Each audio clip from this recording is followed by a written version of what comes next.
menggunakan PCA dan ICA. Kan kalau merefer ke kuliah yang pertama, saya bilang waktu itu ada 4 elemen utama di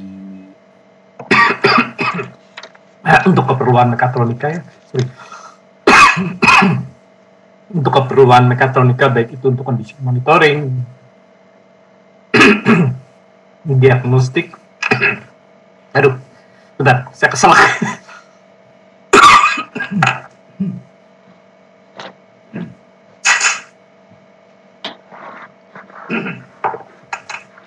Balik lagi. Untuk keperluan macam-macam keperluan mekatronika, baik itu untuk condition monitoring atau buat kontrol atau buat diagnostik. Ada beberapa elemen utama kan, dari mulai data acquisition. Kalau masih ingat, kita ngomong machine learning di sini dari mulai data acquisition, kemudian feature extraction, feature selection, dan yang terakhir adalah pembuatan model itu sendiri. Kita udah ngomongin tentang data acquisition dan feature extraction sepintas. Dua itu bukan bagian dari kuliah ini, karena untuk data acquisition mungkin udah dipelajari di teknik pengukuran ya, metrologi. Feature extraction mungkin udah belajar di sana sini, baik yang bagian frekuensi domain mungkin udah dipelajari di atau judul kuliahnya kalau di UTS apa, tapi intinya tentang sistem dynamics atau yang lainnya udah dipelajari di situ. Terus 2 minggu ke belakang kita kemarin membahas 2 tools yang biasa digunakan untuk feature selection. Nah, sekarang kita masuk ke elemen yang terakhir. Elemen yang terakhir modelingnya itu sendiri.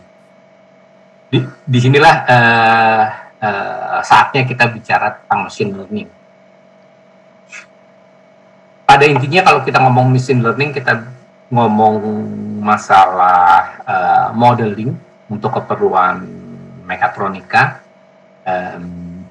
Secara spesifik mungkin kalau kita bicara untuk keperluan manufacturing, modeling itu bisa dilihat dari 2 aspek kebutuhan, untuk regresi dan untuk klasifikasi. Apa bedanya regresi dan klasifikasi?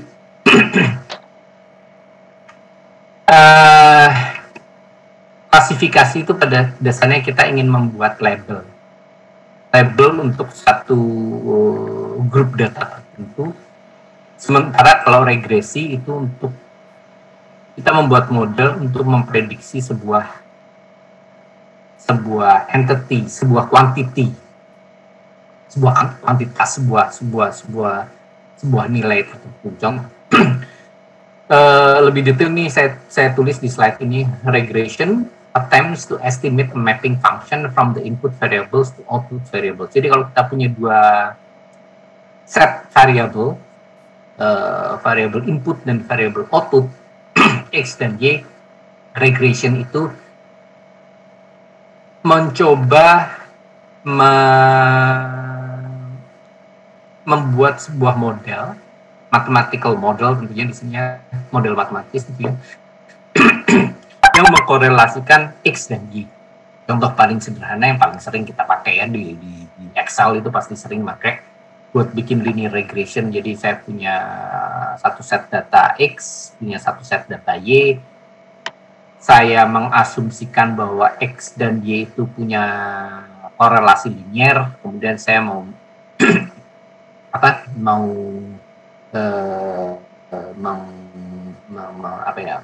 mengenerate sebuah fungsi linear yang menghubungkan Y dan X. Itu contoh paling sederhana dari regresi. Jadi membuat sebuah fungsi linear yang menghubungkan X dan Y. Jadi intinya sesudah kita tahu fungsinya, kita bisa meramalkan Y-nya akan seperti apa kalau kita tahu X-nya. Tapi Tentu saja konsep regresi ini bisa diperluas lebih dari sekedar linear function.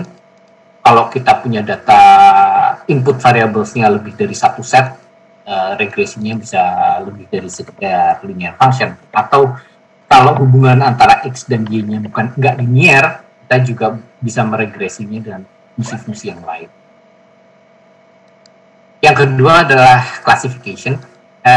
Kalau klasifikasi tujuannya bukan meramalkan kuantitas satu dari kuantitas yang lain. Tujuannya bukan untuk meramalkan itu, tapi untuk membuat memberikan label pada ada input variables. Jadi kita misalnya saya punya data banyak, kemudian saya mau ngasih label kalau saya punya data ini itu termasuk kategori apa. Saya punya data ini termasuk kategori apa. Kalau menarik analogi, menarik benang merah ke analogi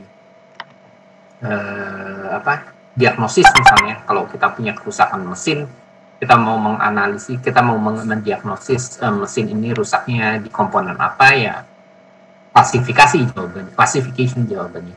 Jadi kalau sinyal getarannya seperti ini, sinyal temperaturnya seperti ini, sinyal gayanya seperti ini, kita bisa mengklasifikasikan, oh ini rusaknya ini, rusaknya di bantalan. Kalau sinyalnya seperti ini, sinyalnya seperti ini, kita bisa mengklasifikasikan, oh rusaknya ada di motor dan lain. Jadi itu bedanya.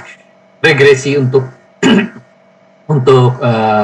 mencari hubungan antara satu variabel dengan variabel yang lain, sementara klasifikasi lebih untuk menentukan label dari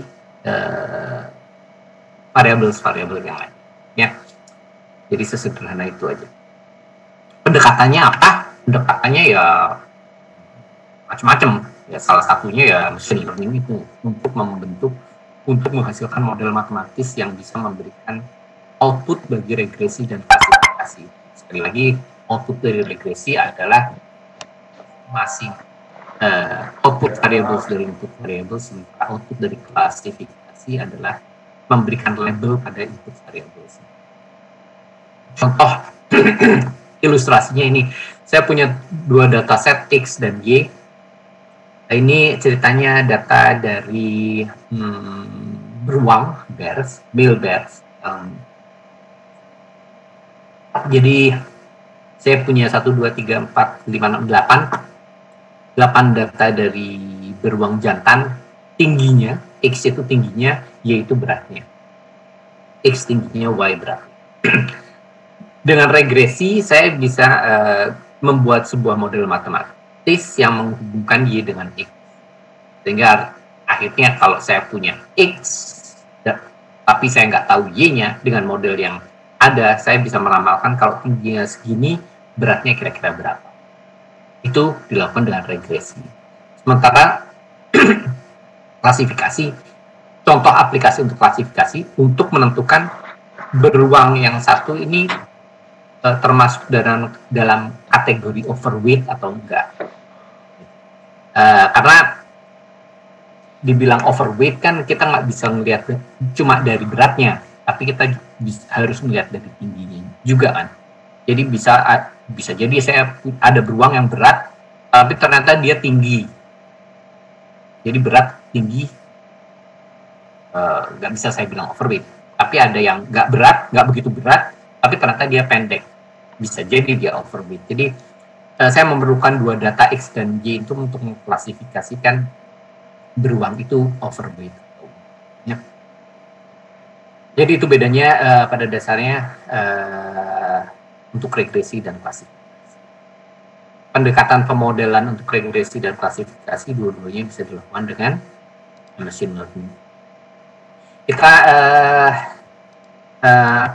bicara sedikit tentang regresi. Sebenarnya saya nggak perlu sih ngomongin regresi ini karena saya yakin udah pada paham semuanya tentang regresi itu gimana. Tapi demi kelengkapan cerita tentang machine learning ini, kayaknya kita sebaiknya bahas bagaimana regresi itu dilakukan. Karena pada dasarnya semua teknik machine learning, baik itu nanti kita akan bahas, baik itu naive bias, hidden Markov,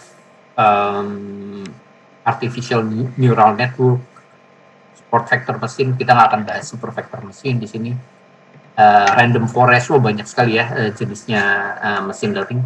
Semuanya pada dasarnya menggunakan teknik regresi. Tapi regresi yang paling sederhana akan kita bahas dari awal untuk kelengkapan cerita kita. Saya akan mulai membahas dari linear regression yang udah umum kita pakai dan biasanya kita selalu pakai di Excel ya.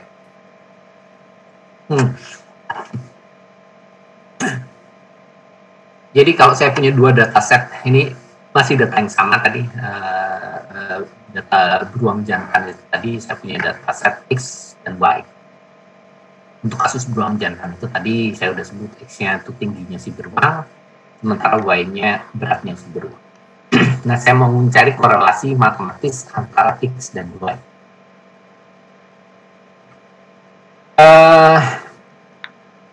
Langkah pertama, kita kan pengen tahu X dan Y itu terkorelasi atau enggak.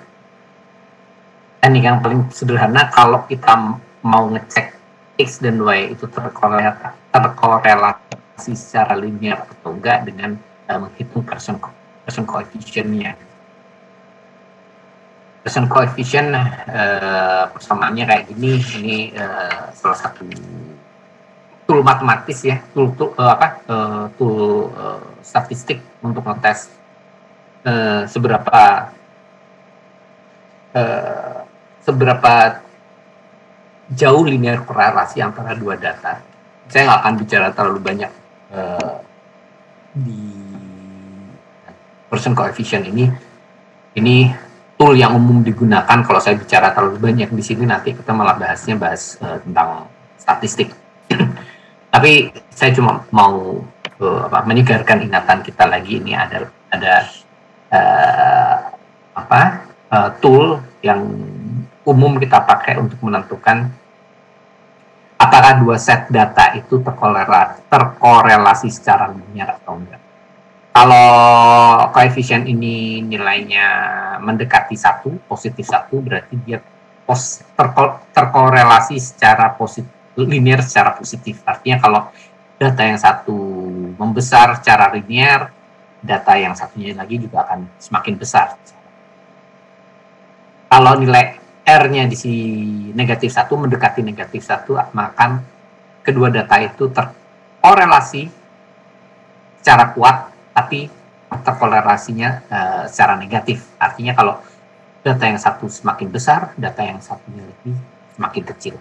Tapi ada korelasi yang kuat antara kedua data itu meskipun korelasinya negatif. Kalau nilai R-nya mendekati 0, berarti hampir bisa dibilang tidak ada korelasi antara satu data dengan data lain. Ketika yang satu membesar, yang lainnya entah terserah mau apa, bisa beda-beda. Oke, jadi intinya gitu. Pearson coefficient ini memberikan kita gambaran kasar tentang bagaimana dua data terkorelasi secara linear, hanya secara linear. Contoh sederhananya ini, kalau misalnya saya punya dua data X dan Y, X dan Y, kalau Pearson coefficient yang negatif 1 mendekati negatif 1, mereka punya korelasi yang sangat kuat, tapi korelasinya negatif. Jika yang satu nilainya yang besar, yang lainnya nilainya mengecil, tapi korelasinya sangat kuat. Untuk gambar yang ini, mereka masih punya korelasi negatif, tapi korelasinya kurang begitu kuat karena datanya lebih tersebar secara acak. Punya korelasi sepintas, ada korelasi negatif antara X dan Y, tapi nilainya nggak sekuat yang tadi. Ya, di atas negatif 1. Jadi kita punya negatif 0,6 di sini. Korelasi negatifnya kurang kuat, makanya sebarannya cukup banyak. Beda dengan kasus ini, kita punya positif 1, Pearson coefficient-nya, korelasinya positif dan kuat. Ketika yang satu membesar, yang satunya lagi juga membesar. Yang ini korelasinya kurang kuat, tapi punya korelasi positif. Jadi Pearson coefficient-nya sebagai ilustrasi di sini nilainya positif 0,3. Sementara untuk dua yang ini, yang sebelah kanan ini, korelasinya hampir tidak ada, makanya Pearson coefficient-nya mendekati 0 di sini. Ketika X-nya membesar, Y-nya ngacak, serah dia, atau sebaliknya ketika X-nya membesar, Y-nya tetap tidak berubah. Jadi itu tidak punya korelasi.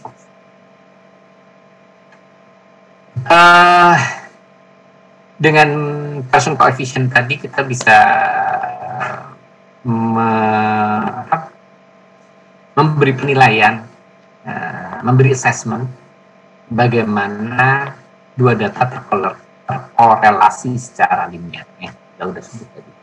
Tapi bisa jadi kedua data itu korelasinya nggak linear, kayak ini, kayak yang ada di sebelah kanan ini ya.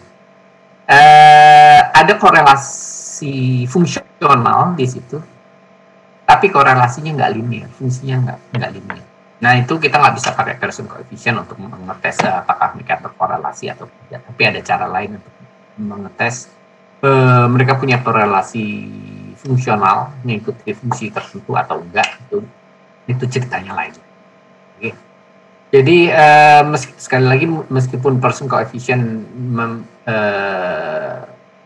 memberi gambaran pada kita bagaimana dua set data itu terkorelasi secara linear atau enggak, secara langsung Pearson coefficient nggak bisa ngasih kita ide apakah dua data itu terkorelasi dengan fungsi yang lain.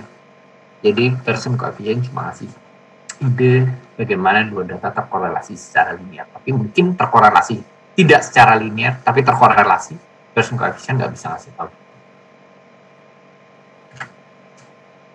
Oke, ini masih ilustrasi yang tadi kalau kita punya dua data korelasi secara linear, kalau kayak gini berarti Pearson coefficient-nya mendekati 1, mendekati negatif 1, positif tapi mendekati 0, negatif tapi nggak 1, udah dekat 0, yang paling kanan ini udah nggak ada korelasi, sudah Pearson coefficient-nya sudah mendekati 0. Jadi saya sudah saya kasih ilustrasi dua data yang terkorelasi secara linear. Kita bisa cek bagaimana kekuatan korelasi itu dengan Pearson coefficient. Tapi ilustrasi yang saya berikan sejauh itu hanya untuk kasus univariate. Artinya apa yang saya maksud dengan univariate? Inputnya cuma satu set X dan outputnya satu Y. X, Y, jadi fungsinya betul-betul fungsi linear Y sama dengan MX plus C, M-nya gradient kayak gitu ya, M-nya gradient, C-nya intersection dengan Y-axis yang paling sederhana, paling sering kita pakai. Tapi bisa juga kita punya kasus multivariate, yang artinya X-nya, input variabelnya nggak cuma satu. Jadi X-nya ada, inputnya ada banyak, mungkin kita punya X1, X2, X3, X4, dan selanjutnya, dan outputnya ada satu, Y. Kita bisa juga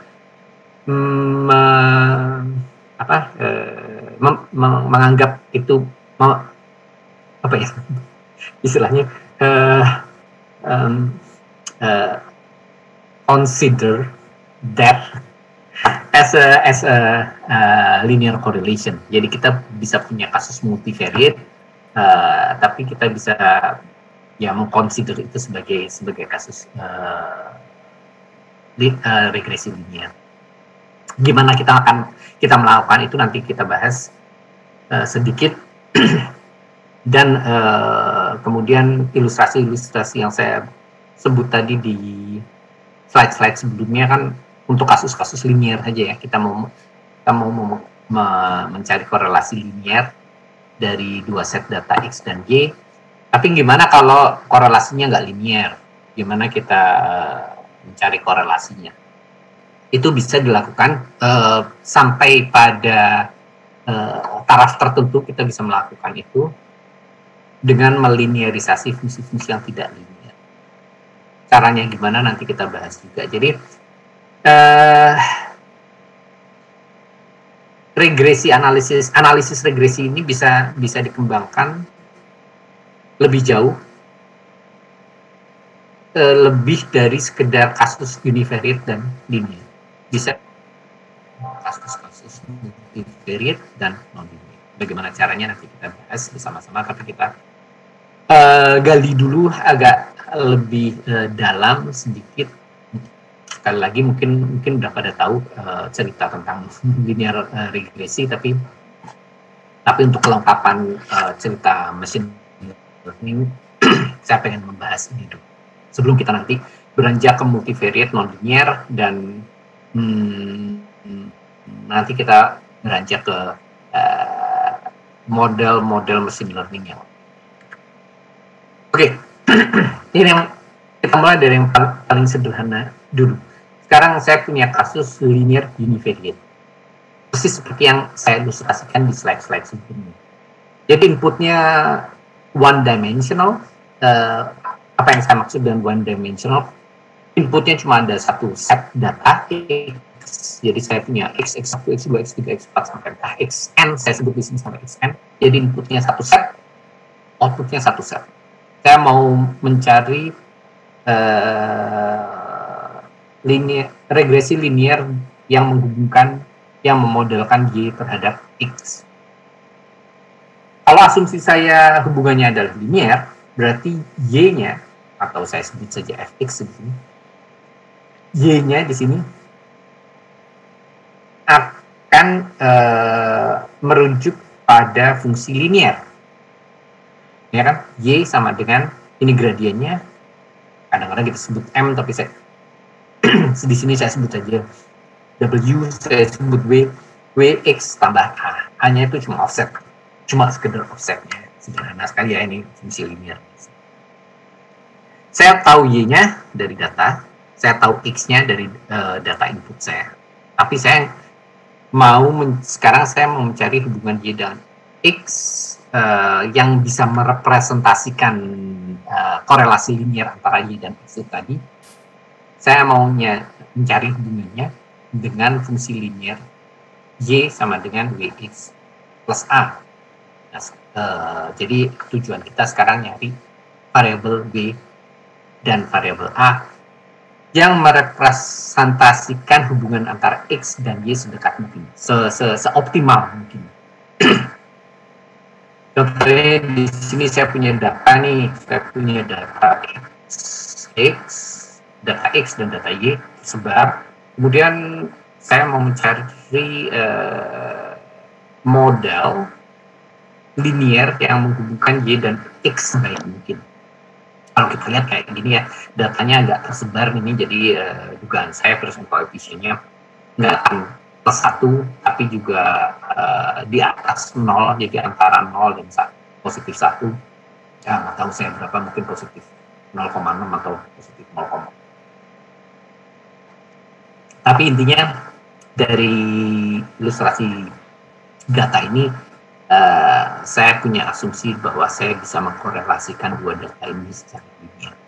Jadi saya mau nyari fungsi garis ini, fungsi linear ini, yang merepresentasikan hubungan antara Y dan X sebaik mungkin. Caranya gimana? kita pakai ilustrasi yang lebih sederhana aja dulu ya. Di sini saya punya berapa nih? 2, 3, 4, 5, 10 data, 10 set data, 10 data, 2 set data yang terdiri dari 10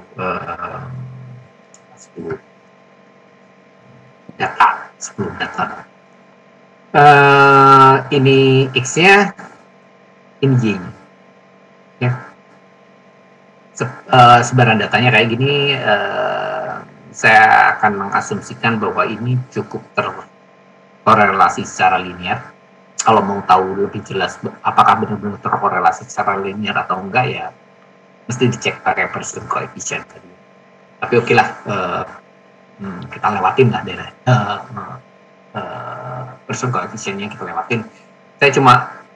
Sekarang saya cuma mau langsung cari garis yang merepresentasikan hubungan antara X dan Y secara linear sebaik mungkin.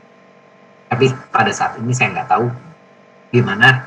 Jadi yang akan saya lakukan sekarang, saya cuma sekedar narik garis, pakai feeling aja. Saya cuma sekedar tarik garis, ini saya hitung apa, saya nggak optimasi apa, saya cuma pakai feeling aja ya, kira-kira hubungan antara Y dan X mendekati seperti ini. Terus saya sekarang mau cek garis yang saya buat ini cukup representatif nggak untuk mengkorelasikan X dan Y. Apa yang saya akan lakukan untuk menganalisa apakah garis itu cukup representatif atau enggak. Jadi garis yang saya buat ini, saya buat garis ini secara acak ya, cuma saya kira-kira aja. Dan garis ini fungsinya seperti ini, Y sama dengan 0,156X plus 1,5. Setelah saya bikin garis secara acak, saya hitung fungsinya seperti itu. Kemudian saya mau cek nih sekarang, garis ini cukup representatif atau enggak. Jadi apa yang saya lakukan, saya hitung deviasi dari data-data yang ada ini terhadap garis yang tadi saya asumsikan. Jadi saya hitung errornya, saya hitung perbedaannya, deviasinya dari asumsi garis itu tadi. Jadi untuk data yang ini jaraknya terhadap nilai idealnya segini, untuk yang ini jaraknya segini, jaraknya yang ini segini, jaraknya segini, semuanya saya hitung untuk semua data ini. Kemudian saya cari mean square-nya. Jadi semua jarak ini, jarak yang merah-merah ini, saya hitung jaraknya berapa, kan saya tahu data-datanya ini ya, dan saya dari X yang saya tahu, saya bisa dapatkan nilai Y yang ideal yang bisa saya dapatkan dari fungsi linear itu tadi. Saya hitung jarak panjangnya garis-garis yang merah ini. Jadi ini yang di dalam kurung itu pada dasarnya adalah garis panjangnya garis merah itu tadi. Kemudian saya kuadratkan. Sesudah saya kuadratkan, saya jumlahkan semuanya. Jadi intinya panjang ini kuadrat tambah panjang ini kuadrat tambah ini kuadrat tambah ini kuadrat tambah ini kuadrat tambah ini kuadrat, saya jumlahkan. Itu akan merujuk pada sum square error. Kalau garis linear yang saya buat ini paling representatif, yang bisa merepresentasikan data hubungan antara Y dan X, tentunya harusnya sum square error-nya harusnya paling minimum, harus sekecil mungkin. Jadi dari situ saya menyimpulkan kalau ini paling representatif, sum square error-nya harus paling minimum. Sum square error-nya harus paling minimum. Sum square error sekali lagi penjumlahan dari garis-garis merah itu tadi yang saya kuadratkan, saya jumlahkan seluruhnya untuk semua data. Itu harus paling minimum. Kalau garis linearnya tadi yang adalah yang paling representatif. Jadi saya coba hitung nih sum square error-nya sekarang berapa. Saya langsung aja ya, saya tunjukkan di sini sum square error untuk masing. Jadi ini masing-masing panjang error-nya itu tadi yang garis merahnya untuk tiap data segini. Error-nya, ini datanya, data dari line point-nya. Kemudian ini error-nya, dari jarak antara titik ideal dengan data yang ada. Kemudian saya jumlahkan semuanya, sum square error-nya 2,41. Nah, itu adalah sum square error, itu alasan, itu filosofinya kenapa kita gunakan sum square error untuk mengakses apakah sebuah garis itu sudah paling representatif.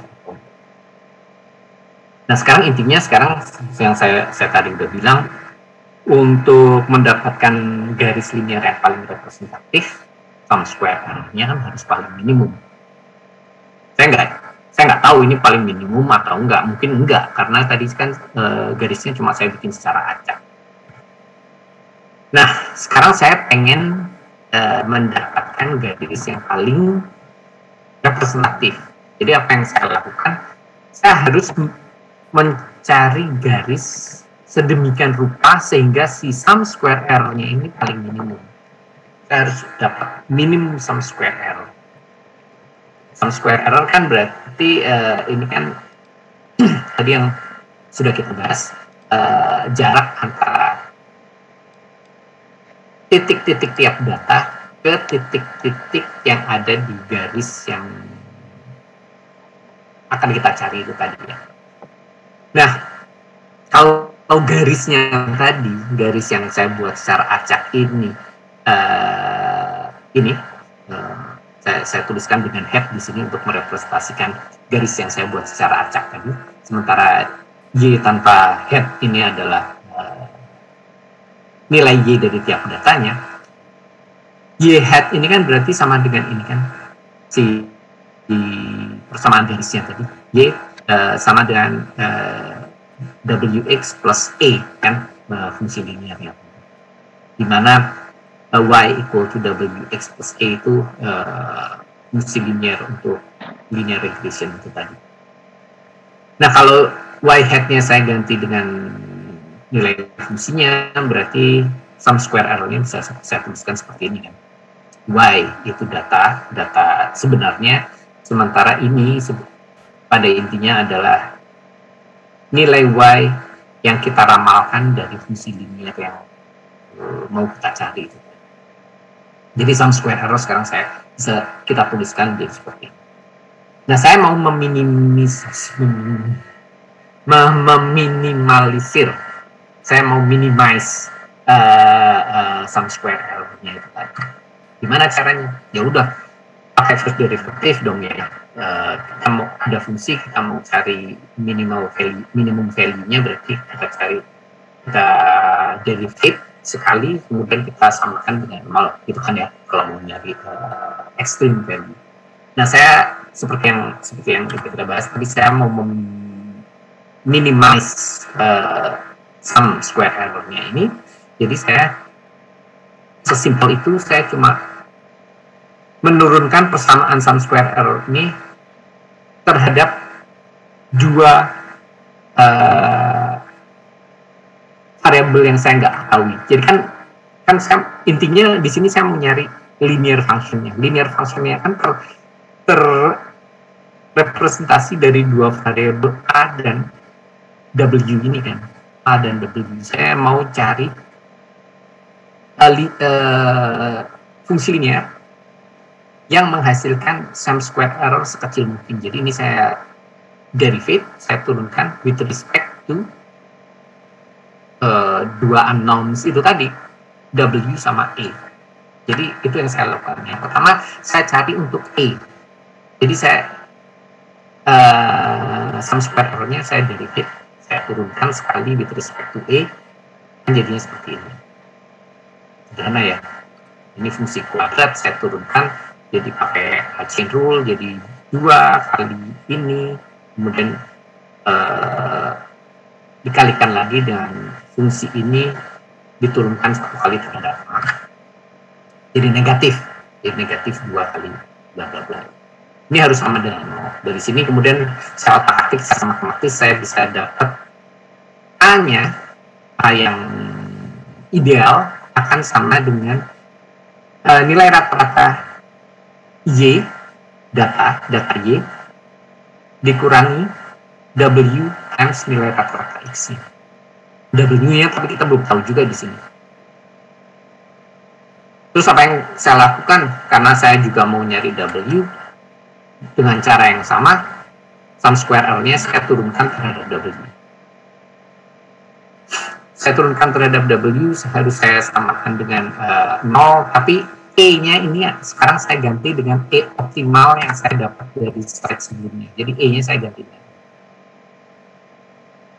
E-nya saya ganti dengan itu, saya turunkan terhadap W, kemudian saya samakan dengan 0, saya dapat ekspresi seperti ini. Nah sekarang saya punya satu persamaan dengan satu unknown, satu variabel yang saya nggak tahu bahwa yaitu W di sini. Dari sini saya bisa cari W. Ya, saya keluarkan aja W, kemudian summation yang sum-sumnya saya kumpulin jadi satu, saya bisa cari W menjadi ini, saya dapat. Kemudian begitu saya dapat W ini ada yang menarik nih, sebelum kita nyari yang A ya, masih ada satu variabel lagi yang mau kita cari, variabel E. W-nya itu kalau diutak-atik lagi lebih jauh, cuma permainan matematis aja kita dapat W-nya seperti ini. Kalau kita lihat nih, menarik nih W-nya ini. Ini kan numeratornya bagian atas ya, yang bagian atas dari pecahan ini. Bagian atas ini data X dikurang rata-rata X dikalikan dengan data Y dikurang rata-rata Y. Kalau kita lihat kayak gini, bentuk kayak gini, ini saya mengingatkan saya pada perhitungan covariance antara X dan Y. Sementara yang denominatornya data X kurang rata-rata X dikuadratkan. Ini mengingatkan saya ke nilai varians dari X. Jadi untuk menghitung W ini bisa juga pakai persamaan ini. Nyari covariance antara X dan Y dibagi dengan varians X.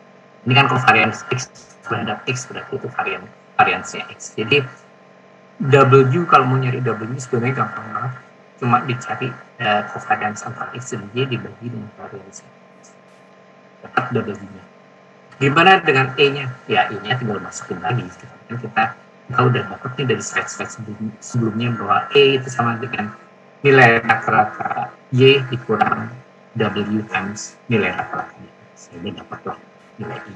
Jadi kita dapat W yang paling ideal, kita dapat W dan E yang paling ideal, yang akan memberikan fungsi linear yang paling optimal untuk merepresentasikan hubungan antara X dan Y. Saya hitung, saya cari covariance-nya, saya cari variance-nya, bisa dicoba sendiri lah ya ini. Saya hitung covariance nilai covariance antara X dan Y, saya hitung variance nilai X, saya dapat W-nya, kemudian saya hitung rata-rata Y, saya hitung rata-rata X, saya bisa dapat nilai E. Jadi sekarang saya dapat fungsi linear. Ya, ini W-nya 0,1007, ini E-nya 2,125. Jadi ini adalah fungsi linear yang paling merepresentasikan hubungan linear antara Y dan X. Nah, tadi awalnya kita cuma coba-coba aja, sekarang saya dapat fungsi linear yang paling representatif. Ini yang saya gambarkan linear, fungsi linearnya setelah kita mendapatkan fungsi linear yang paling representatif itu tadi. Nah, saya cek aja lagi, kalau saya cek sum square error-nya sama seperti yang kita lakukan seperti tadi, saya hitung deviasi terhadap data yang ada, saya kuadratkan semua deviasi ini, kemudian saya jumlahkan, saya bisa dapat sum square error kan. Nah, ini saya bandingkan, ini sum square error yang saya dapat sesudah kita pakai fungsi linear yang kita optimasi tadi, sementara ini sum square error yang kita dapat dari fungsi linear yang saya bikin secara acak itu tadi, yang saya kira-kira. Bisa dilihat di sini yang fungsi linear yang lebih optimal, sum square error-nya yang paling kecil, dan kita nggak akan nemuin lagi fungsi linear lain yang akan memberikan sum square error lebih kecil dari 1,399. Jadi ini yang paling sum square error paling kecil, saya bisa bilang ini fungsi linear paling efisien. Nah, intinya sebenarnya cuma itu aja ketika kita melakukan analisis linear regression. Kita cuma mau nyari fungsi yang memberikan sum square error paling minimal. Itu cerita lengkap di balik linear regression. Kayaknya udah tahu sih sebenarnya ini ya, udah pada tahu mas-mas mbak-mbak ini semua tentang cerita linear regression. Kenapa saya ngabisin waktu setengah jam ngomongin ini lagi? Karena intinya semua machine learning teknik yang akan kita bahas nanti, mulai dari naive Bayes sampai apa sih yang terakhir kayaknya teori kita bahas di sini sampai NFIS ya, sampai NFIS atau probabilistic neural network. Semuanya basisnya ya cuma ini, meminimalisasi sum square error-nya, cuma itu aja. Jadi inti ceritanya cuma ini aja. Tapi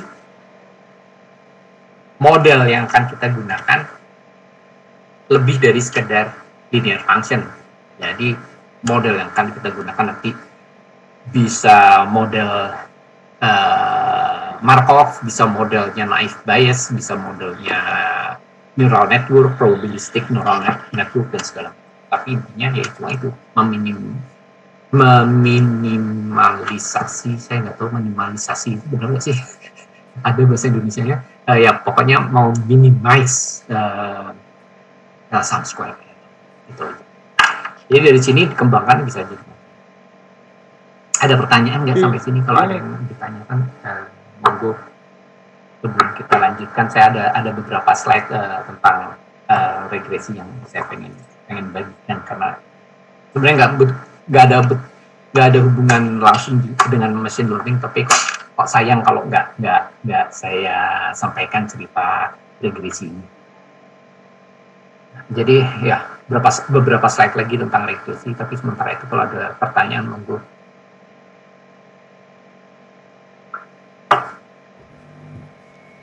Masih belum, Pak. Oke. Ada Pak Ari ya? Pak Ari, saya tadi nanya ke semuanya, kalau mau upload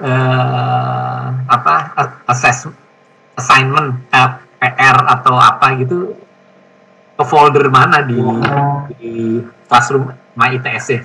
Iya, Pak. Nanti saya tanya belakangan deh, offline aja Pak Ari. Ya, okay. Saya masih gaptek sama My ITS. Ya, Pak. Oke, kalau gitu saya lanjutkan lagi ya. Iya, Mas. Mungkin saya share ke presensi dulu. Oh iya, monggo.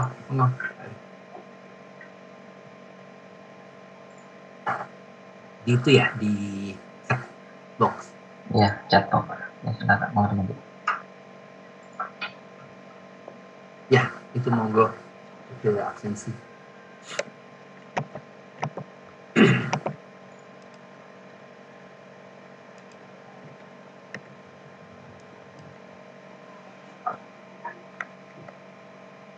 Ya.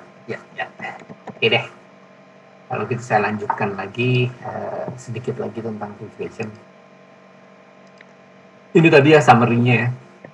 Kalau nyari nilai W-nya kayak gini, nyari nilai A-nya kayak gini. Tapi ini tentu saja kasus ini hanya digunakan untuk univariate linear regression. Jadi cuma satu set X dan satu set Y. Gimana kalau kita punya lebih dari satu X? Jadi kita punya X-nya ada dua. Sorry, kayaknya di handout yang saya upload. Ini kayaknya saya ada salah. Ini harusnya X1, sorry. Di handout yang saya upload kayaknya masih ada kesalahan. Ini harusnya X2. Jadi ini X1. Tolong direvisi aja. Nah, sekarang gimana kasusnya kalau saya punya multivariate linear regression yang untuk ilustrasi di sini X-nya ada 2, jadi saya punya 2 set X, ada 1 Y. Jadi ini X1, X2, jadi saya punya X1, saya punya X1 yang ini, saya punya X2 yang ini, dan sumbu tegaknya. Saya mau cari hubungan antara Y dengan X1 dan X2. Jadi fungsi yang akan saya cari sekarang bukan fungsi linear biasa, tapi fungsinya bentuknya plane, ya. Bidang. Jadi fungsinya yang menghubungkan X1 dan X2 dengan Y. Konsepnya sama aja persis. Sekarang saya punya ini, saya punya X1, X2, saya mau menghubungkannya dengan nilai Y. Kan sebenarnya ini saya kalau ini saya mau dekati dengan fungsi linear, saya berarti Y-nya harusnya akan sama dengan akan bisa dituliskan sebagai fungsi linear seperti ini, ya. Dan pakai mouse ini saya. W2X1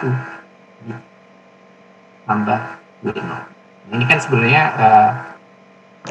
ekstensi dari fungsi linear biasa, ya. Yang tadinya kita cuma punya Y, W kali X tambah A. Tapi sekarang di sini karena kita punya 2X, jadi ada W2X2 plus W1X1 tambah W0. W0-nya kalau di analogi yang sebelumnya berarti A. Nah, ini kan saya punya berapa sih ini? 1, 2, 3, 4, ada 10 nilai X, 10 nilai Y, 10 nilai X2, 10 nilai X1 kan berarti. Nah, ada X21, X22, 4, 6, 7, 9, dan selanjutnya. X1-nya juga, X1-1-nya 21, X1-2-nya 2,9, 2,4. Sementara W0 ini saya bisa anggap ini juga dikalikan dengan, karena hanya sekedar membuatnya konsisten, ya, W2 dikali X2, W1 dikali X1, berarti W0 saya kalikan dengan 1. Untuk membuat persamaannya menjadi lebih konsisten. Nah, kan X2, Y, X2, X1 ada 10 data nih, ada 10 data, dari sini sampai di sini 10 data. Nah, untuk membuatnya konsisten berarti 1 yang saya maksud di sini juga berarti adalah sebuah vektor yang punya angka 1 yang punya 10 buah angka 1. Jadi di sini kalau mau saya tuliskan dalam bentuk matriks, ini saya bisa tuliskan ini menjadi Y. Y-nya itu vektor dengan dimensi 10 kali 1, ya, sama dengan X dikali W.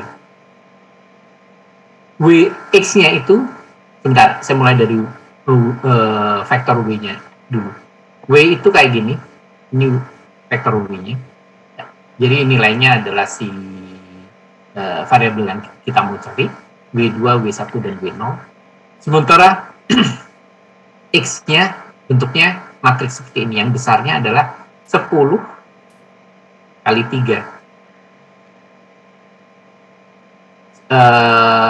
Kolom pertama adalah nilai X2-nya, kolom keduanya nilai X1-nya, dan kolom ketiganya adalah 10 buah angka 1 yang merepresentasikan ini. Ya. Nah, sekarang saya punya Y sama dengan X kali W. Saya mau cari W kan? Saya mau cari W di sini. Tentu saja ini bentuknya udah jadi matriks, tapi saya nggak bisa sekedar nyari W-nya sama dengan inverse X kali Y. Saya nggak bisa kayak gini kan? Kenapa? Karena X-nya kan bukan square matrix kan di sini. Jadi saya harus bikin bagian pertama saya harus bikin ini jadi square matrix dulu. Saya harus bikin ini jadi square matrix dulu. Caranya gimana? Saya pre-multiply dengan transpose matrix dari X. Tentu saja yang sisi kirinya juga harus saya pre-multiply dengan transpose X kan. Jadi, ketika sebuah matrix yang nggak square dikalikan dengan transpose-nya, ini bakal jadi bagian ini sekarang jadi square matrix. Sekarang jadi square matrix, jadi saya sekarang bisa nyari W-nya dengan mudah. W-nya tinggal saya cari inverse matrix-nya ini, karena ini sekarang udah square matrix kan, jadi saya bisa inverse ini. Saya kalikan, saya pre-multiply ini dengan inverse matrix-nya ini. Jadi ini. Ya ini yang saya tulis di sini. Nah, kalau kita mau cari cara matematis, kita nggak perlu pakai ngitung covariance variance seperti yang kita lakukan di slide-slide sebelumnya. Kita cukup bikin matriks ini, vektor ini, dan gunakan perkalian ini, kita langsung dapat dapat koefisien W. Jadi sebenarnya tekniknya jauh lebih mudah kalau mau hitung pakai MATLAB, kita tinggal melakukan perkalian matriks seperti ini. Setelah menyusun matriks X-nya seperti ini. Jadi kolom pertama data pertama, kolom kedua data kedua, dan kolom terakhir adalah deretan angka 1 yang digunakan untuk mencari konstan angka konstan yang terakhir. Kalau misalnya kita punya lebih dari dua input, ya sama. Jadi nanti bakal ada X3, X2, X1, dan kolom terakhir harus deretan angka 1. Mau 10 input berarti bakal ada X10, X9, X8, sampai X1 dan deretan angka 1. Nah, matriks yang baru kita bahas inilah yang disebut dengan, saya langsung lompatin aja ini beberapa slide ini. Ini yang disebut dengan van der Monde matrix. Jadi X-nya, X1, X yang berbeda-beda itu tadi, dan satu kolom angka 1. Deretan angka 1 ini nggak harus ada di belakang, nggak harus ada di kolom terakhir, bisa di kolom pertama. Tapi kalau kita taruh di kolom pertama berarti matriks W-nya tadi, koefisien konstan koefisiennya berarti bakal ada di elemen pertama dari W, karena deretan angka 1-nya ada di kolom pertama. Dan koefisien yang ini merujuk pada koefisien untuk data yang ini. Koefisien yang ini merujuk ke koefisien untuk data yang ini. Jadi yang perlu dilakukan untuk menyelesaikan linear regression, baik itu untuk univariate atau multivariate, cuma sekedar membentuk matriks van der Monde ini, lakukan perkalian matriks setelah pre-multiply matriks van der Monde dengan van der Monde matriks itu sendiri, kemudian cari inverse. Langsung dapat kita semua variabel, semua koefisien untuk merepresentasikan regresi linear. Bahkan untuk multivariate case. Oke, jadi tekniknya cuma kayak gitu. Ini saya ada beberapa slide ini, tapi silahkan aja dibaca sendiri. Ini untuk sekedar pembuktian kenapa van der Monde itu kenapa dengan menyusun van der Monde matrix itu akan menghasilkan, kan kalau kita cari analoginya dengan teknik pertama kita tadi. Jadi slide berikut ini cuma memberikan pembuktian bahwa kenapa van der Monde matrix akan memberikan sum square error yang minimum. Itu dibuktikan di slide ini. Silahkan dibaca aja. Kayaknya lumayan menarik untuk menunjukkan pembuktian bahwa van der Monde matrix akan menghasilkan sum square error yang kan logika mikirnya kalau speed test kenapa perkalian matriks kok bisa tanpa melibatkan perhitungan statistik kok bisa langsung menghasilkan sum square error yang paling minimum. Logikanya nggak nyambung.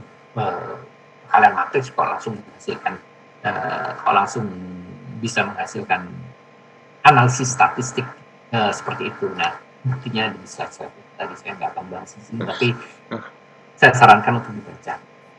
Oke. Itu basicnya regression yang pada kenyataannya menjadi basic untuk untuk kinetic machine learning. Sekarang gimana kalau kita punya data tapi kita mau mendekati dengan fungsi non-linear, atau kita punya data kita punya data dan kita mau mendekatinya dengan fungsi-fungsi non-linear. Contohnya di sini, saya cuma punya satu set data X, sederhananya. Ini ilustrasinya ya. Di sini ilustrasinya saya cuma punya satu set data X dan satu set data Y. Jadi persis seperti kasus pertama tadi, univariate linear. Tapi saya mau mendekatinya bukan dengan fungsi linear, bukan dengan Y sama dengan W times X plus A. Nggak cuma sekedar kayak gitu, tapi saya mau mendekatinya dengan fungsi polinomial order 5. Jadi saya punya satu set X, saya punya satu set Y. Di sini saya mau mendekatinya dengan W0 ini si konstannya ya, plus W1 X1, karena saya cuma satu X, jadi I-nya di sini nilai I-nya cuma 1, jadi W0 plus W1 X1 plus W2 X1 square. Jadi saya mau mendekatinya dengan fungsi polinomial order 5. Udah gampang. Kita bisa dekati, kita bisa selesaikan lagi-lagi dengan van der Monde matrix. Saya bisa anggap ini sebagai satu input tersendiri, ini sebagai satu input tersendiri, ini sebagai satu input sendiri, ini satu input sendiri, ini satu input sendiri. Jadi saya bisa menyusun van der Monde matrix seperti ini. Kolom pertama deretan angka 1, kolom kedua ini X1, X2, X3, X4 sampai data terakhir. Kolom ketiganya ini X1 kuadrat, ya. Kolom keempatnya X1 pangkat 3, X1 cube, dan kolom kelima, ke-6 D X pangkat 4 dan X pangkat 5. Jadi saya bisa dekati lagi dengan penyelesaian van der Monde serupa. Jadi saya anggap aja nilai X adalah input tersendiri, nilai X square itu input berbeda, X cube itu input yang berbeda, X pangkat 4 input yang berbeda. Jadi saya bisa menyusun van der Monde.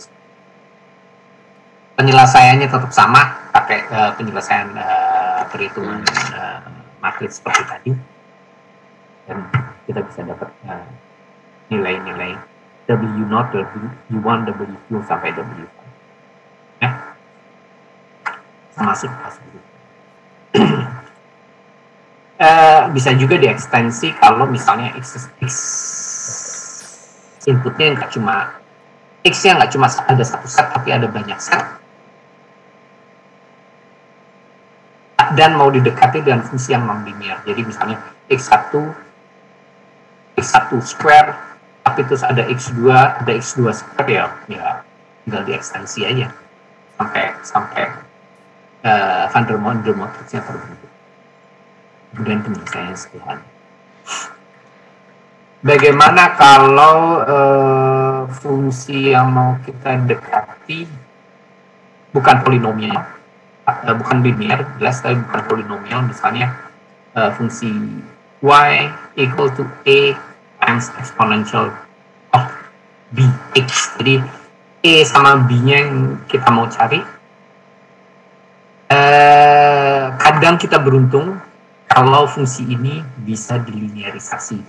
Kalau saya ambil nilai logaritmiknya, kan fungsi ini bisa jadi seperti ini, logaritmik y sama dengan logaritmik dx plus log e. Jadi sekarang log e-nya adalah nilai konstannya, b-nya ini berarti si w1, sementara ini jadi nilai y yang baru.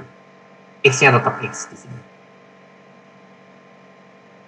Gimana kalau fungsi yang mau didekati seperti ini? Kalau kita beruntung, fungsi ini tetap juga bisa dilinearisasi. Kalau saya ini cari nilai log-nya jadi kayak gini, sehingga b-nya adalah w1, log e-nya adalah w0, tapi sekarang x kita yang baru adalah si log x, dan y kita yang baru adalah y. Lalu y kita yang baru adalah log y. Ini masih bisa dilinearisasi, jadi kita bisa bikin van der Monden matrix yang berisi nilai logaritmiknya, kemudian kita bisa cari nilai e dan b-nya dengan setelah menyusun van der Monden. Tapi memang banyak fungsi-fungsi non-linear yang tidak bisa dilinearisasi.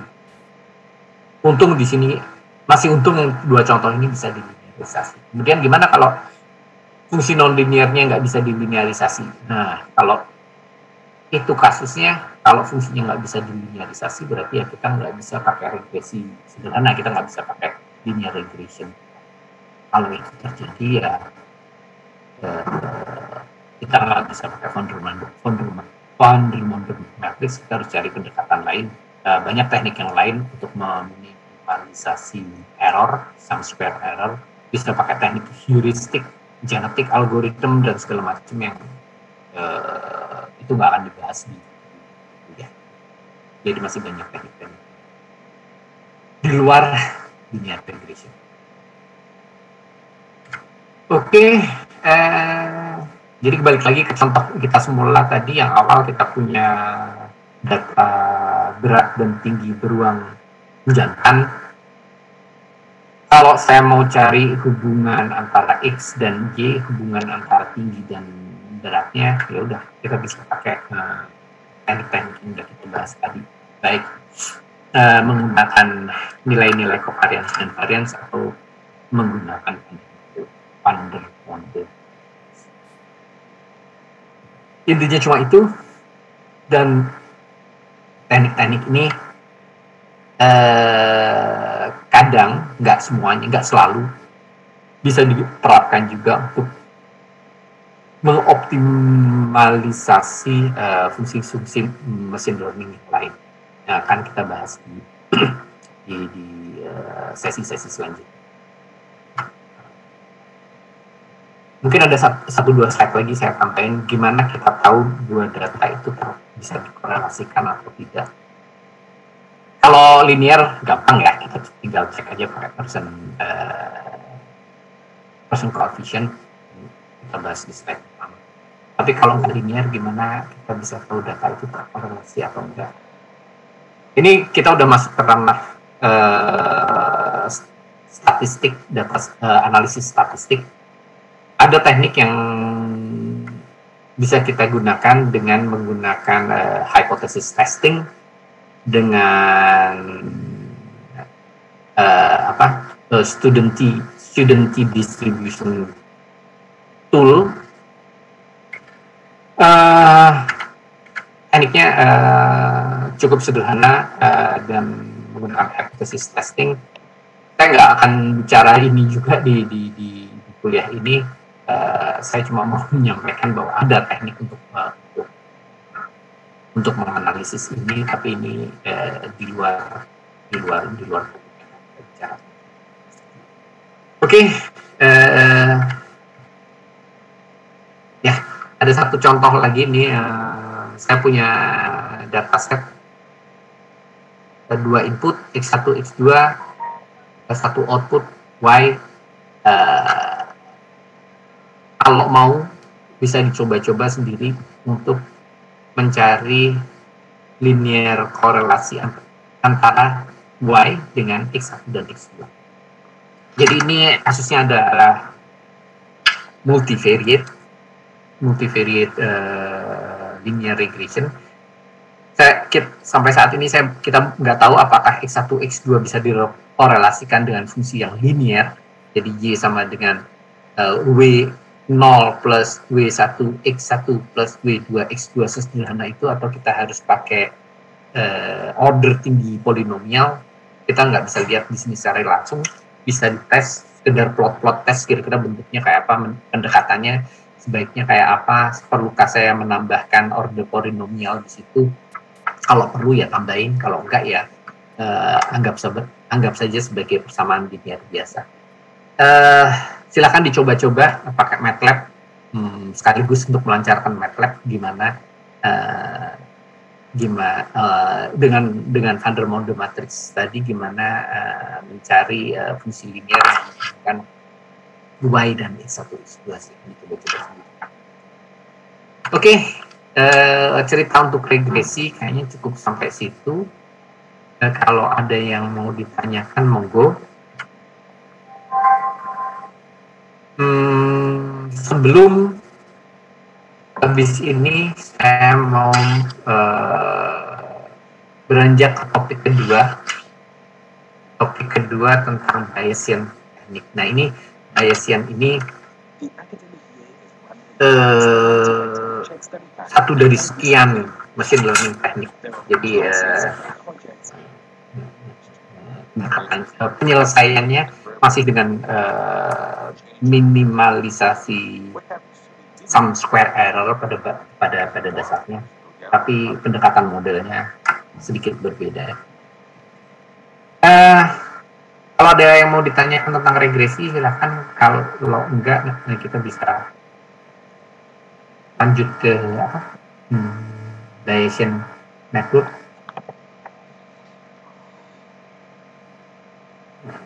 Ya. Mau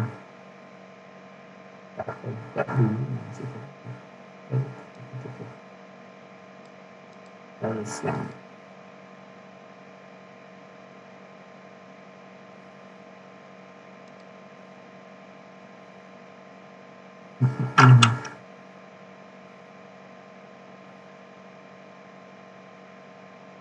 Ada pertanyaan? Lanjut aja ya ke Bayesian network ya. Ini mulai menarik nih, kita udah nyentuh ke machine learning misalnya.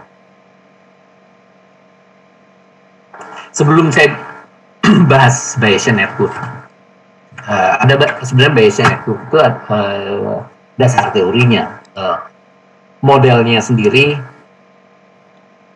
ada beberapa jenis dari yang berbasis Bayesian network ini.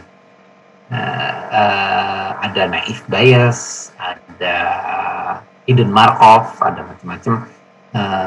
Tapi sebelum kita membahas model-model itu, ada baiknya kita bahas dasar teorinya dulu ya. Apa itu Bayesian rule? Bayesian rule, sorry, yang jadi dasar teori adalah Bayesian rule, bukan Bayesian network adalah apa?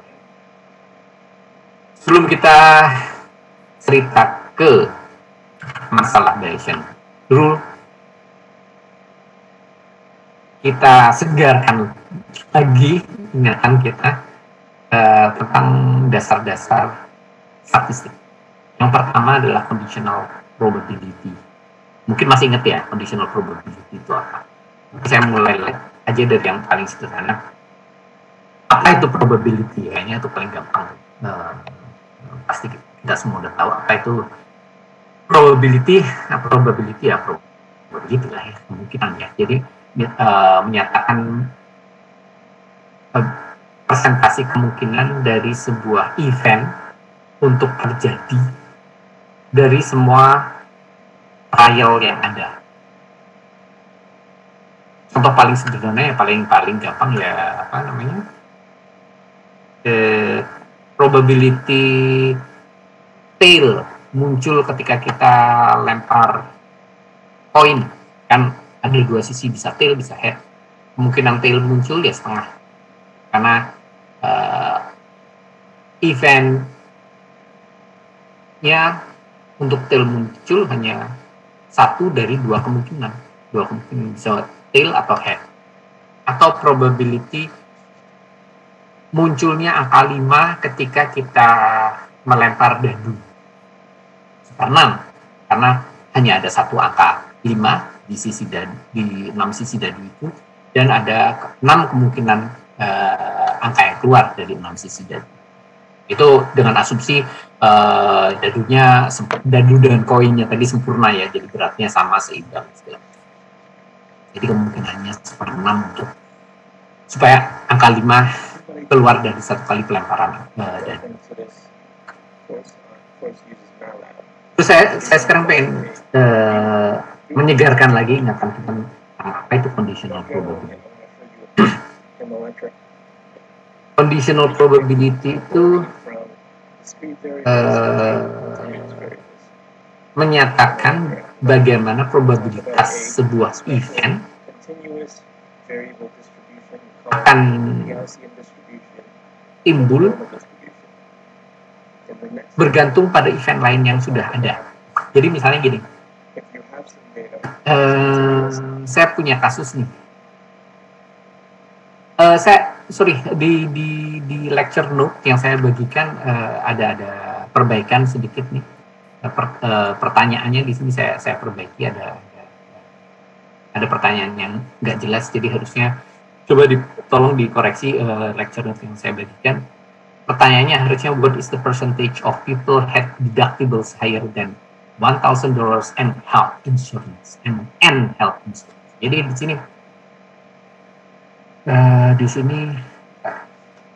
di sini saya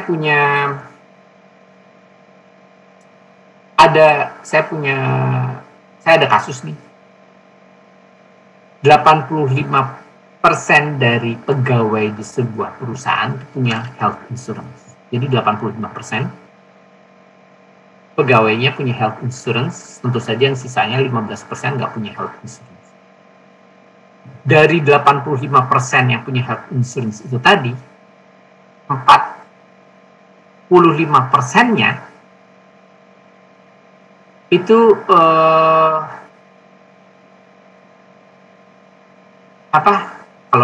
kalau di sini itu ada, di sini dan di Amerika saya nggak apa kalau di Indonesia. Jadi tax seseorang itu ditarik berdasarkan gaji yang diterima. Jadi di sini ceritanya 45% dari karyawan yang punya health insurance, tax yang ditarik lebih dari $1,000. Oke. Jadi saya punya ceritanya di sini, saya punya, katakanlah ini event B ya. Jadi katakanlah ini event B. Ini B. Jadi ini tuh 85%. 85% dari seluruh karyawan ini punya health insurance. Nah, 45% dari karyawan, 45% dari karyawan yang punya health insurance, saya susah cerita ini. 45% dari karyawan yang punya health insurance itu tax-nya, katakan gampangnya gini lah, tax-nya lebih dari 1000% gitu aja lah ya. Jadi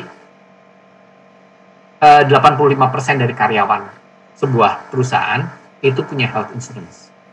Itu dinyatakan dari lingkaran biru ini di diagram Venn. Dan yang punya tax lebih dari $1,000, itu saya sebut aja ini eventnya I. Jadi yang ini menyatakan karyawan yang taxnya lebih dari $1,000. Jadi lingkaran ini yang biru ini PB itu 85%. 45% dari karyawan yang ada di lingkaran biru ini punya tax di atas 1000%. Jadi ini itu 45% dari lingkaran birunya. Jadi ini yang ada di sini adalah 45% dari sekian. Sementara ini lingkaran PB itu 85%. Jadi di situ saya bisa bilang probability bahwa karyawan di perusahaan itu punya health insurance adalah 85%. Ya. Sementara probabilitas dari karyawan yang punya health insurance, probabilitas dari karyawan yang punya health insurance juga tax-nya lebih dari $1.000 adalah 45%. Ini begini kita menyatakannya. Kita menyatakannya seperti ini. Secara statistik ini disebut sebagai probability of A given B, yang artinya ini adalah probability kasus A dari semua kasus B yang ada. Itu 45%. Jadi 45% itu menyatakan rasio ini dari keseluruhan B. Itu 40%. Kalau kemudian saya pengen tahu berapa persentase karyawan yang punya tax lebih dari $1.000 dan lebih dari $1.000 atau punya tax 85 punya health insurance, itu saya bisa hitungnya dari persamaan ini. Jadi kalau kita hitung dari persamaan ini berarti karyawan yang punya tax lebih dari $1.000 dan dia punya health insurance adalah totalnya adalah ini sebagai persentase dari seluruh karyawan. Itu bisa dihitung dengan mengalihkan ini dengan ini. Jadi 85% dikali dengan 45%. Itu entah berapa ya, sekitar 0,36 kalau nggak salah ya. 36%. 0,36%. Nah ini teori dasar dari conditional probability. Jadi kalau kita mau nyari berapa persentase sebuah event given within another event, jadi notasi ini menyatakan probabilitas sebuah event berada dalam event yang lain, itu bisa dihitung dengan persamaan ini. Irisan dari dua event ini dibagi dengan probability event yang B itu tadi. Kayaknya ini cukup intuitif ya. Jadi sekali lagi yang penting untuk dipahami apa maksud dari notasi PA given B. Jadi PA given B ini sebenarnya adalah probability event A dari keseluruhan event B. Jadi PA given B adalah probability ini with respect to probability B. Nah, itu bisa dicari dengan menghitung ini dibagi dengan ini. Logis ya? Jadi probabilitas ini terhadap ini berarti ya ini dibagi ini kan. Dan ininya sendiri adalah ini. Jadi sangat logis di sini. Nah, teori conditional probability ini menjadi dasar untuk Bayesian rule. Saya agak susah menjelaskan conditional probability dari slide ini, tapi kalau ada yang mau ditanyakan, silakan tanyakan sekarang. Kalau mau menginterupsi, silakan.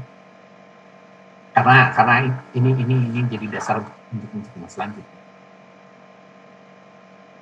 Nggak ada pertanyaan? Kalau nggak ada, oke. Belum, Pak.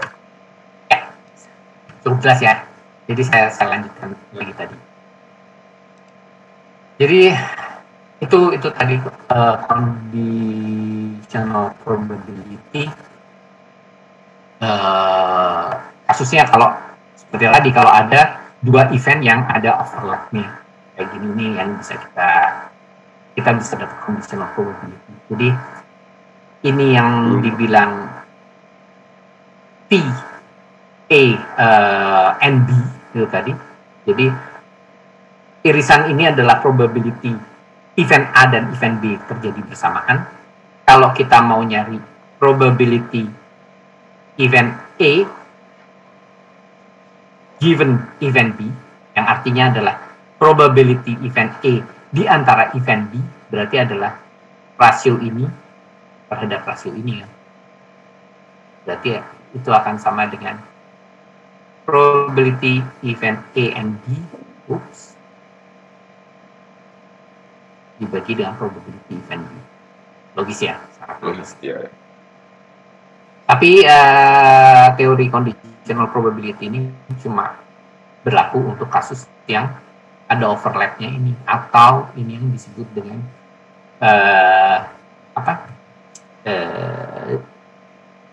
bukan independent event. Jadi kalau kita punya independent event itu bisa diilustrasikan seperti gambar ini, itu nggak ada overlapnya di situ. Jadi event A sama event B itu nggak akan terjadi secara bersamaan. Contoh paling sederhana, misalnya event A itu kemungkinan nilai 3 keluar ketika saya melempar dadu, dan event B kemungkinan nilai 5 keluar ketika saya melempar dadu. Kedua event itu tidak akan terjadi secara bersamaan. Jadi itu dua event yang independen, tidak ada ketergantungan satu sama lain. Jadi kita di situ jelas tentu saja nggak ada conditional probability yang bisa kita tentukan. Oke, ini saya tulis lagi di sini. Ini kalau kita punya kasus independent event, ini tadi yang ini independent event. Kalau kita mau nyari joint probability-nya, ingat ya tadi kalau kasus yang bukan independent event, joint probability-nya bisa kita cari dengan mengalihkan ini dengan ini kan. Tapi kalau kasusnya independent, joint probability-nya akan seperti ini. Jadi kalau kita mau nyari joint probability, perhatikan dulu kasusnya seperti apa, apakah event-nya independent atau tidak. Kayaknya udah pernah belajar ini ya kita dulu ya, pas SMA atau pas tahun pertama, lupa. Ini contoh lain yang sederhana lagi. Jadi berdasarkan survei 30,3% US adults itu merokok, 55,1% dari semua perokok itu adalah laki-laki. Jadi dari situ saya bisa membuat analisanya di sini. Kalau event A itu adalah jumlah orang Amerika dewasa yang merokok, dan event B adalah jumlah laki-laki, maka saya bisa menyimpulkan probability orang dewasa Amerika yang merokok adalah 30,3%, dan probability B given A, ya, probability man among smoker, jadi probability of man among smoker, probability of man given he or she is smoker, itu 55,1%. Jadi kalau sekarang saya mau cari berapa probability di penduduk Amerika bahwa dia adalah laki-laki yang merokok, ya, saya saya pakai teori conditional probability itu tadi, karena jelas ini kasusnya bukan independent event, karena bisa ada man yang merokok dan man yang tidak merokok, ya kan. Jadi ada conditional probability case bisa. Oke, lebih lanjut lagi saya mau ngasih ilustrasi yang memberi ilustrasi bagaimana kita menghitung total probability untuk kasus yang berlipat. Misalnya ini, saya punya kasus di San Francisco, 3% dari penduduknya mengidap HIV. Ini cuma ilustrasi aja ya. 3% dari penduduknya mengidap HIV. Ketika kita mau tahu seseorang itu mengidap HIV atau enggak, dia harus melakukan serangkaian tes. Tapi tes HIV itu enggak 100% akurat. Tes HIV itu kadang memberikan false positif dan false negatif. Apa itu false positif? False positif itu kalau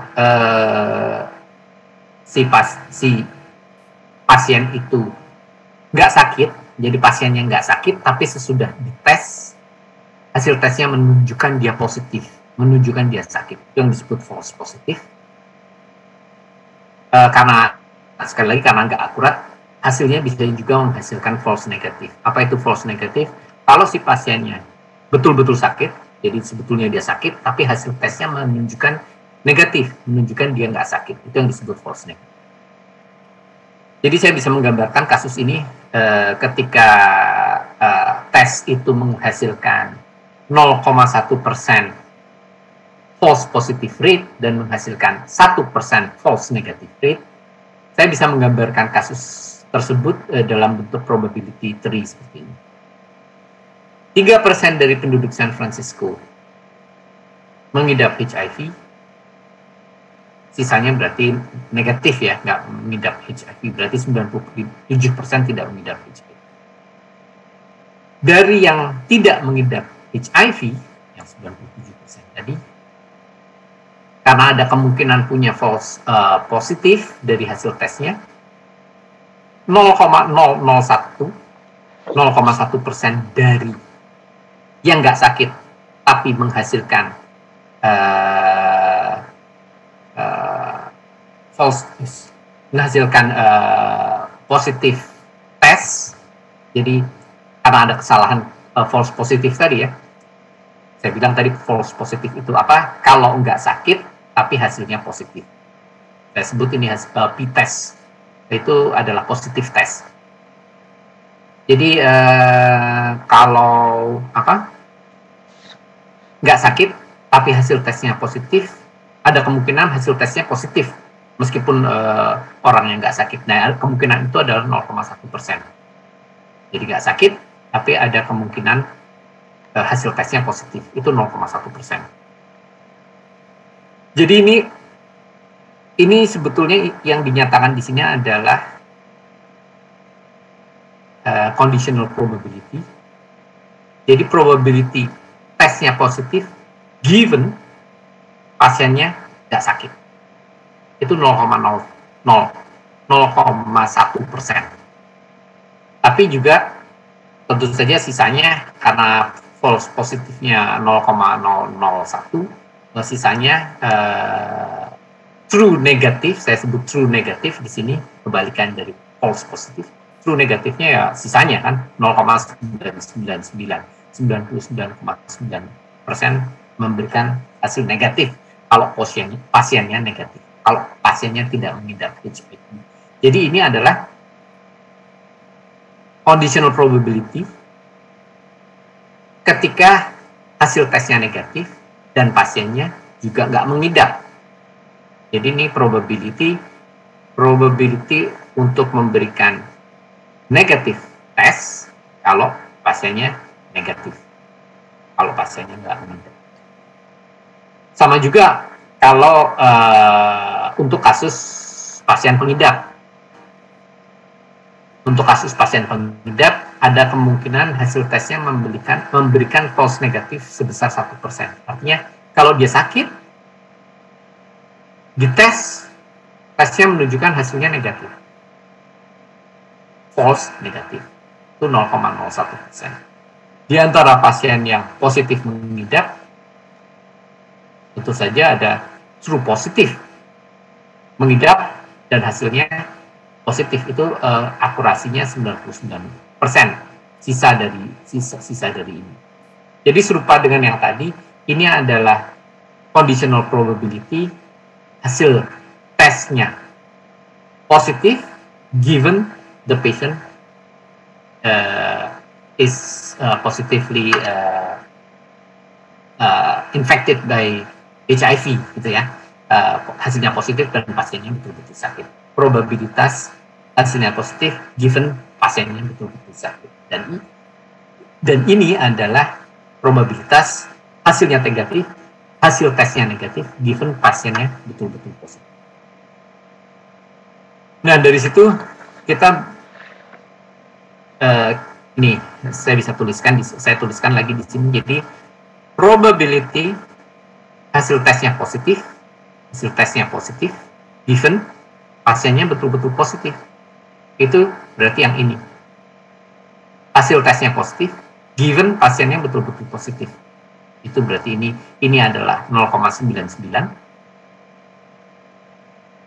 Saya mau cari probability tesnya betul-betul positif, tesnya menghasilkan positif test probability dari semua kasus itu akan memberikan positif test itu gimana? Saya hitung dengan teknik conditional probability. Saya kalikan ini dengan positif test. Tapi kan saya juga punya kemungkinan dapat hasil positif tes meskipun pasiennya negatif tes. Jadi saya harus jumlahkan dengan yang ini.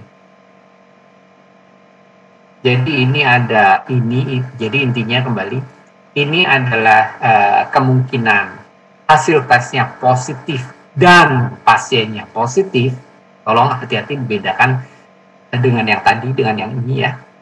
Ini adalah kemungkinan hasil tesnya positif dan pasien yang betul-betul positif, dan ini adalah kemungkinan hasil tesnya positif dan pasiennya betul-betul negatif. Jadi total probability hasil tesnya positif terlepas dari pasien yang betul-betul mengidap atau tidak adalah penjumlahan dari dua angka.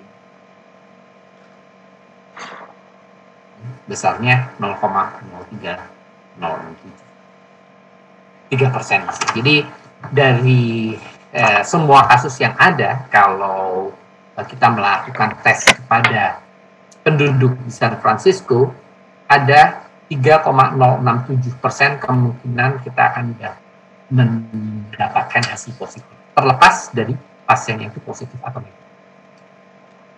Jadi total probability pada dasarnya adalah penjumlahan semua probabilitas yang ada untuk event tertentu. Jelas ya di sini ya.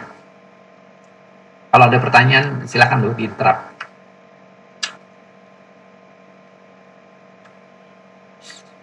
Nah, itu sekedar ilustrasi conditional probability untuk kasus yang bertingkat di sini.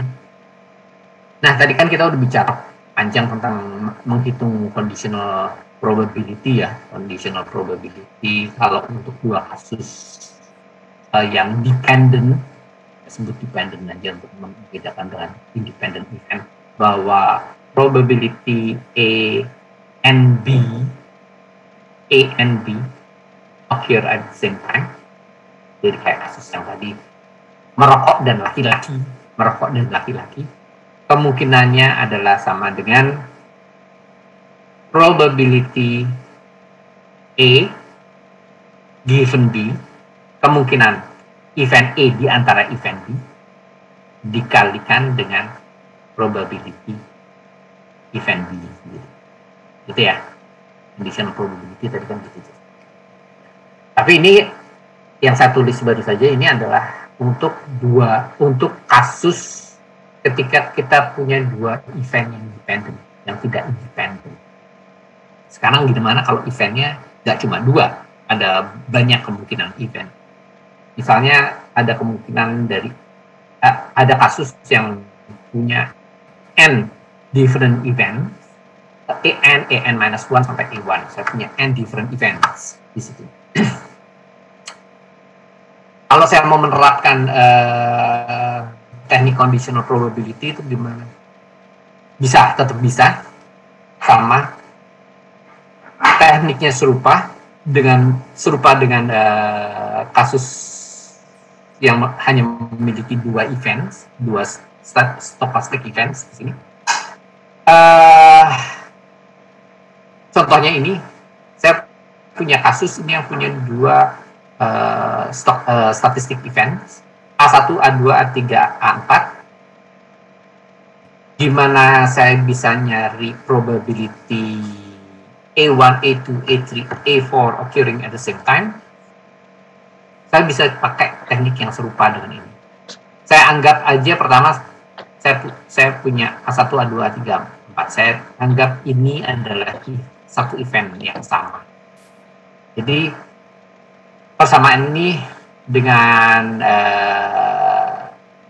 menggunakan teknik yang sama saya bisa hitung dengan formula yang sama. Probability A1, A2, A3, A4 occurring at the same time adalah probability A4 given A1, A2, A3 occurring at the same time times probability of A1, A2, A3 are occurring at the same time. Sama ya, serupa ya. Jadi B-nya itu di sini B-nya itu A1 dan A2 dan A3. Kemudian setelah itu ya yang ini saya ekspansi lagi. Jadi, saya anggap ini satu event tersendiri. Kemudian setelah itu saya ekspansi lagi yang ini. Ini yang disebut teknik chain rule. Jadi sama dengan dalam kasus dengan dua event tekniknya sama, cuma kita menggunakan teknik chain rule lagi dipecah. Ini sebagai ilustrasi aja. Saya punya kasus serupa dengan yang kasus HIV di San Francisco tadi. Saya punya dua level event yang bertingkat nih. Saya punya event S, saya punya event H, S dan H di sini, dan saya punya event B di sini, B. Saya sekarang mau nyari probabilitas event S given event B. Jadi probabilitas S di antara populasi B. Sebenarnya saya bisa dari diagram Venn ini saya bisa langsung tahu probabilitas S di antara B. Berarti S di antara B ini B-nya ini, S-nya ini, S di antara B adalah 20, total B-nya ada 25, berarti saya tahu ini harusnya nilainya 20 dibagi 2. Ya. Event S given event B. Jadi kemungkinan event S di antara event B. Sekarang saya mau coba main-main dengan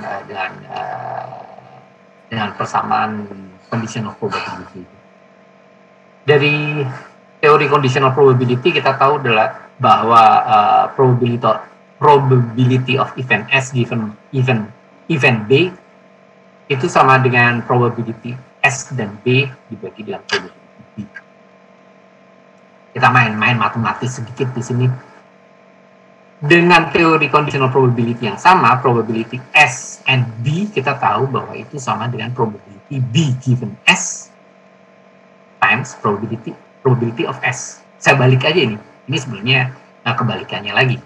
Karena probability S and B itu kan sama dengan probability B and S kan. Jadi ini itu kan sama dengan probability of B and S sama aja kan. S dan B itu kan sama dengan B dan S. Jadi ini saya ekspansi jadi ini. Sementara probability dia, total probability-nya, probability ini ditambah dengan probability ini, total probability D-nya dengan menggunakan conditional probability. Saya mau cek bener nggak ini hasilnya sama dengan 20 bagi 25. Coba aja masukin satu persatu angkanya di sini. Kita bisa balik lagi ke 20 dibagi 25. Sama. Kasus yang berbeda lagi kalau kita punya multiple event conditional probability, ini akan menjelaskan 2 slide sebelumnya menjelaskan ini. Jadi saya punya event S, punya event H di sini, tapi juga ada event B dan C yang saling tumpang tindih satu dengan yang lain. Saya mau nyari probability of event S given event B and event C. Karena jadi mencari probability event S di antara event B dan C. Event B dan C itu mana sih? Event B dan C kan yang ini. 13 ini. S di antara ini itu kan berarti 12. S di antara B dan C berarti 12. Jadi harusnya ini nilainya adalah 12/13. Probability of event S di antara event B dan C. Nah, kita cuma mau main matematis aja dari kasus multivariate conditional probability. Tadi kita tahu persamaannya akan seperti ini. Kemudian ya udah dimainkan lagi. Ini kan kita bisa hitung dengan kasus multiple event conditional probability tadi yang pakai chain rule.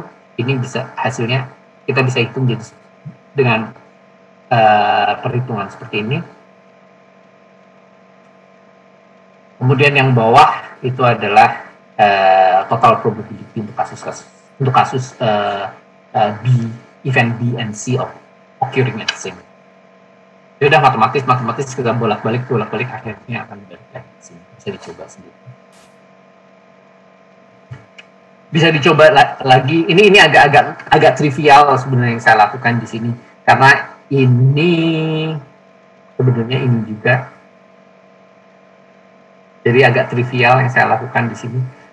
Tapi bisa juga kalau mau main-main, kan saya sudah sebut tadi P, S, N, B, and C itu juga berarti sama dengan P, B, N, C, N, S juga sama kan? Itu. Dan bisa dibolak-balik lah. Jadi persamaan ini bisa dibolak-balik sesukanya. Yeah. Coba aja cari-cari pakai gunakan variasi persamaan-persamaan yang lain. Yang pada intinya menyatakan probability S, B, and C occurring at the same time.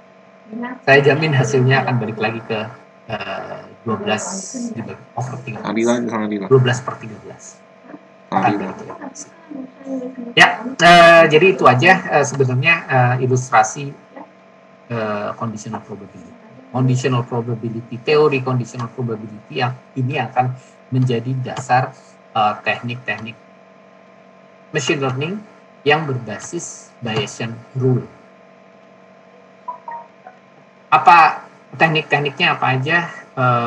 Yang paling umum itu ada 2 teknik, yaitu naive Bayes dan hidden Markov. Di slide berikutnya kita akan membahas teknik naive Bayes. Saya juga akan membahas nanti aplikasi naive Bayes dengan menggunakan teknik conditional probability dan Bayesian rule. Apa itu Bayesian rule? Hanya sekedar pengembangan dari conditional probability. Nanti kita minggu depan kita bahas bagaimana mengaplikasikan naive Bayes itu untuk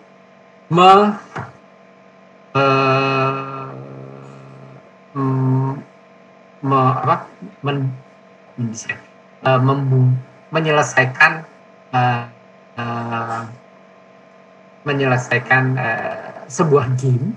Gimana nyelesain game kalau kita ada game gitu, kalau kita mau cheating ya, kita mau curang, kita bikin bot yang bisa nyelesain gamenya kan banyak. Sekarang bot-bot yang bisa nyelesain game, jadi kita bakal selalu menang pakai bot itu. Kita akan bahas aplikasi Naive Bayes itu. Ini akan jadi menarik nih minggu depan karena kita langsung lihat aplikasinya. Gimana menerapkan teknik Naive Bayes yang berbasiskan conditional probability itu untuk menyelesaikan sebuah gaming komputer. Nanti akan saya bahas juga untuk kalau kita menggunakan teknik yang lain, teknik selain Naive Bayes, yaitu tekniknya hidden Markov. Itu mungkin akan kita bahas di minggu berikutnya. Kayaknya ya waktunya udah hampir maghrib di sana ya. Saya cukupkan dulu sampai sini dulu. Hari ini kita cuma bahas masalah teori dasarnya. Minggu depan kita langsung masuk ke teknik-teknik di sini. Kalau ada yang mau ditanyakan silahkan. Kalau ada yang mau sign out, mau maghriban silahkan. Sampai sini aja dulu. Sampai ketemu minggu depan. Terima kasih. Selamat. Pak Ari, saya nanti mau nanya sedikit tentang upload assignment. Oke. Teguh. Ya. Saya ini Pak, kemarin sudah ngirim email tapi kayaknya belum terbalas. Sempat ngirim tanya-tanya di email. Oh iya, aduh. Mas siapa ya? Dimas Pak, Dimas. Oh iya, aduh, iya betul. Saya belum sempat, sorry. Habis ini saya balas Mas. Oh siapa? Dimas. Yeah. Mana ya? Dimasnya pakai H enggak Mas? Enggak Pak. Enggak pakai. Iya. Oh iya. Saya baca email. Ya, nanti saya balas. Mau saya balas pakai bahasa Belanda atau bahasa Inggris? Oke, boleh Pak pakai bahasa Belanda buat latihan Pak sekalian. Oke. Ya nanti saya balas di sini. Sorry ya. Oke. Ya, Pak. Makasih sama-sama. Silakan sampai ketemu lagi. Pak Ari bisa ngobrol bentar, mau nanya. Ya. Kalau yang lainnya silakan kalau mau sign out. Ya, silakan mungkin yang lainnya bisa. Terima kasih Pak. Monggo, sama-sama. Terima kasih Pak. Terima kasih Pak. Terima kasih Pak. Terima kasih Pak. Gimana Mas Adi kalau ngupload assignment Tugas, PR atau apa tugas? Pak, jenengan buka Classroom jenengan. Nah, saya lagi buka nih. Share screen aja. Oh, share screen aja. Oke. Oh, saya cuma adanya participant badges share. Ya. Nah, ini toh Mas. Di panel sebelah kiri kan ada session-session yang saya buat ya. itu. Ini di sesinya Pak, kita ini scroll ke bawah Pak, jangan scroll ke bawah, yang kanan, yang di tengah-tengah aja. Ya. Ini. Ya. Tapi sebelumnya jangan turn editing on dulu ya. Oke. Iya. Ya. Ya. Sudah ya. Sudah ini ditaruhnya di ini ya, misalkan di sesi tambah add session satu session gitu. Oke. Jadi saya taruhnya di antara sesi ini lagi. Iya, 7 dan 8. Oh. Saya tadinya mikir ada folder tersendiri di sini di luar sesi-sesi. Ikut di kuliah ada ya? Ikut di sesi. Ikut di sesi. Oke deh. Ya. Oke deh kalau gitu. Ya di sesinya kemudian kalau gitu saya ngerti. Add activity sudah tahu Pak, ada add activity itu bisa. Ya, add activity gitu kan, terus ada assignment. Jadi saya Atau mungkin untuk assignment saya bikin section tersendiri kali ya. Ya mungkin biar enak. Boleh juga kan? Biasa Pak ya. action tugas gitu judulnya gitu. Terus nanti saya buat announcement gitu kan barangkali ya Mas Ari. Iya, iya. Oke deh. Ngerti. Paham. Oke, nanti saya buat announcement. Iya, Pak. Soalnya salah satu assignment-nya akan saya buat untuk midterm assessment. Oh, iya. Terus satu lagi Mas Ari, daftar mahasiswanya ada di mana? Ini partisipan ini Pak di mahasiswa. Oh, di partisipan ya. Ya. Partisipan. Bisa saya download kah? Untuk listnya ini sebenarnya nanti setelah mengumpulkan tugas tuh bisa kita download Pak, grade atau apanya gitu. Ini gitu. Klik di grade-nya, klik di grade. Grade mana? Ini sebelah kiri. Oh, kiri. Ya, mana? Kan. Ke bawah Pak, coba ke bawah. Show all. Dia. Ya, show all. Kemudian klik paling bawah. Di bawah itu ada sepertinya menu download. Ini ada choose apa coba diklik, saya agak lupa. Paling bawah with selected user ini ada pilihannya. Oh, oke. Apa? Nggak ada ya? Nggak bisa klik. Enggak. Atau di menu grade Pak, di sebelah kiri itu ada grade. Di bagian kiri paling kiri yang paling kiri. Ya. Oh, grade. Grade. Itu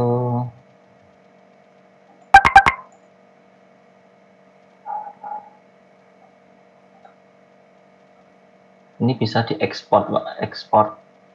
Gimana? Di yang atas tuh ada pilihan di atas. Oh, ekspor ini ya. Ya. Coba ini di download. Oke. Download. Oke. Ya. Atau nanti mungkin kalau nggak bisa saya minta. Kalau itu ada di from persen. Ini bisa Pak? Bisa ini.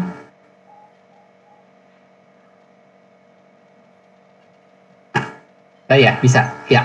Oke. Sudah muncul Pak ya? Oke. Ya, ini tapi cuma mahasiswa semua kan? Tadi dan Bu Latifah nggak ada. Apa ini? Oke. Ada. Oke. 28 ya mahasiswa. Iya. Sip. Oke, suun Mas. 27 mahasiswa 27. Sun. Oke. Besok kita ngobrol apa? Mungkin ya Pak, perlu ngobrol Pak. Saya kemarin setelah baca-baca yang tolerance allocation itu loh Pak, itu kan juga sebenarnya mencakup juga pemilihan proses, kemudian penentuan itu. Nah, itu enaknya itu si optimisasi pemilihan proses itu masuk ke tolerance allocation atau tetap? Oh ya. Tetap masih. Ya. Kayak agak. Sebenarnya banyak arahnya mau dibawa kemana itu banyak Mas. Ceritanya panjang. Ya besoklah kita ngobrolin. Iya. Kirimin saya linknya aja Mas. Oh iya. Besok sudah. Besok saya ada. Besok nggak ada, hari Minggu saya juga. Anak saya acara lulusan pakai online. Anak saya yang masih di Singapura itu loh, dia lulusan. Acara kelulusannya pakai online. Jam berapa besok Pak? Tapi hari Minggu. Besok jam berapa? Besok? Iya. Pagi kayaknya Mas ya. Ya kayak biasa lah. Atau ya jam, gitu lah. Sekitar jam 3 waktu sini. Iya, 3:30. Ya, jam 3 waktu situ berarti jam 9 waktu sini ya. Ya enak. Iya. Oke deh. Saya kemarin sudah kirim link draftnya itu, cuma kemarin kan agak mantap untuk metodologi kan, apakah program. Iya, saya udah baca juga. Itu jadi agak. Kita bahas lah besok. Iya. Tapi aplikasi gimana? Besok lah kita obrolin. Iya. Saya kemarin kan udah email kan, ada ternyata rada mepet juga nih. Iya. Ya kita obrolin besok. Ya Pak. Oke deh, sun. Ya, terima kasih Pak. Terima kasih. Seri. Assalamualaikum. Waalaikumsalam.